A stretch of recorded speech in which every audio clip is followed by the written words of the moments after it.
নমস্কার বন্ধুরা, তোমাদের কাছে চলে এসেছি আবার একটা ভিডিও নিয়ে। তা আজকের আমরা বানাবো দেখো চিংড়ি মাছ দিয়ে, সজনার ডাঁটা দিয়ে, পটল দিয়ে আজকের কষা কষা করব। তা চলো, ততক্ষণ আমরা ডাঁটাও কাটবো, পটল কাটবো, চিংড়ি মাছও ছাড়িয়ে নেবো, পরে তোমাদের সঙ্গে দেখা হচ্ছে।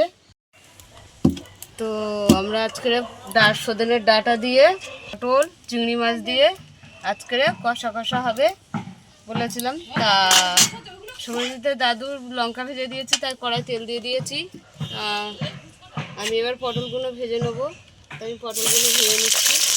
তো আমাদের পটলগুলো ভাজা হয়ে গেছে, তুলে নিলাম। তো চিংড়ি মাছের নুন দিয়ে দিলাম চিংড়ি মাছগুলো ভেজে নেবো।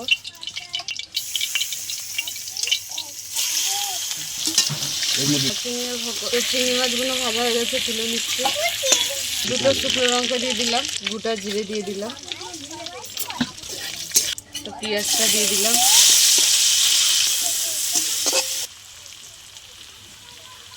এখানে আদা, রসুন, পেঁয়াজ বাটা, টমেটো বাটা দিয়ে দিলাম, লাল লঙ্কা দিয়ে দিলাম, কাশ্মীর জিরে পাউডার দিয়ে দিলাম, হলুদ দিয়ে দিলাম,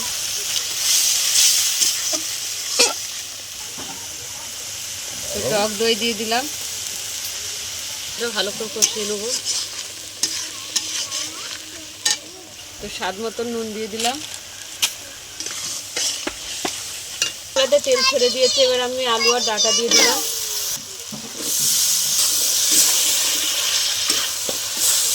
একটু কষিয়ে নেবো। চিংড়ি মাছটাও দিয়ে দিলাম, ভাজা পটলও দিয়ে দিলাম, ভালো করে কষিয়ে নেবো।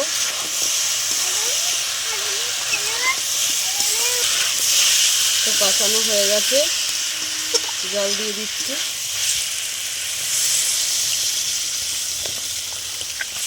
দিয়ে দিলাম,